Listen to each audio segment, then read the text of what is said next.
Morning all. I know I've done a little snippet of the birdhouse that I built on the blueberry video, but for those who've not seen the blueberry video, I wanted to show an individual video of what can be achieved when you're bored and half drunk. So instead of throwing your wine corks away, find yourselves some.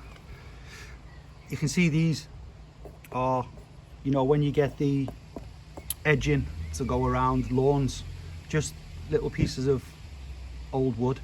They sell them in all the DIY stores. So I just had a few of these left over, snapped them in half. So two on that side, two on the other side, and then there was just a plank of wood off a pallet I used to go across the bottom, and then another plank of wood placed in the top, nailed in. At this point in time I didn't have a drill and screws, so it did take a little bit of jiggery pokery to get the nails to go right the way through without cracking the wood, but we got there in the end. And then you just take your full wine corks, make a little flower bed for the creatures either side, or a little storeroom so they can put their little bits of hay and straw and things to build in a nest with if they want. And then nice little landing at the front, a little patio area for them to come out and play. And as I mentioned in the blueberry video, we did have a robin nesting in here last year, but a magpie come down, landed here somewhere, and I come out actually seeing it happen, and the magpie somehow got most of its upper body in there and ragged all of the eggs out.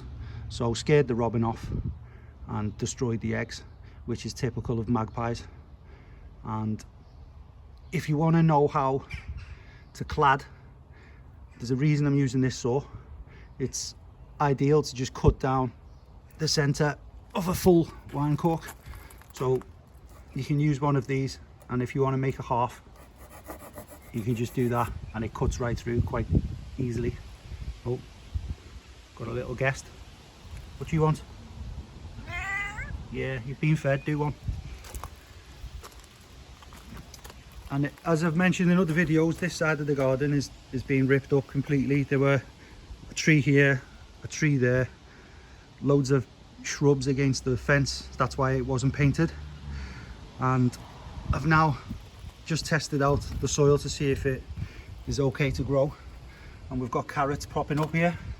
So I sprinkled thinly a load of carrot seeds in this area, and you can see quite a few of them have taken.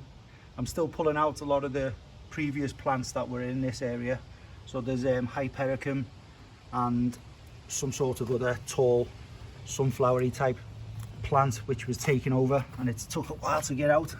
But you can see there, I'm still picking these out, and I will dig it in and get rid of the roots at some point, but I'll just keep picking out the tops of hypericum when they come through. So there you go. You got yourselves a wine cork birdhouse.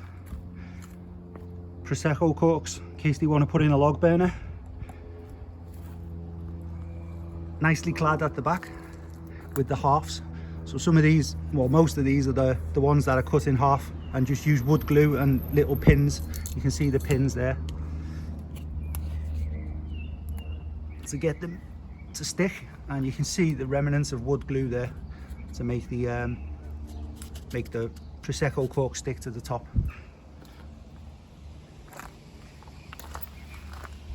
So there you go. Instead of throwing them in the bin, make something useful out of them.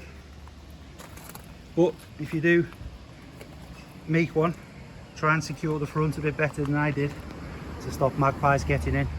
So like a normal birdhouse, just put one of those, put maybe a piece of plywood down with a round hole cut out so the small birds can get in but the magpies can't. Nice little DIY project for everyone to attempt. Thanks again for watching. We'll see you again soon.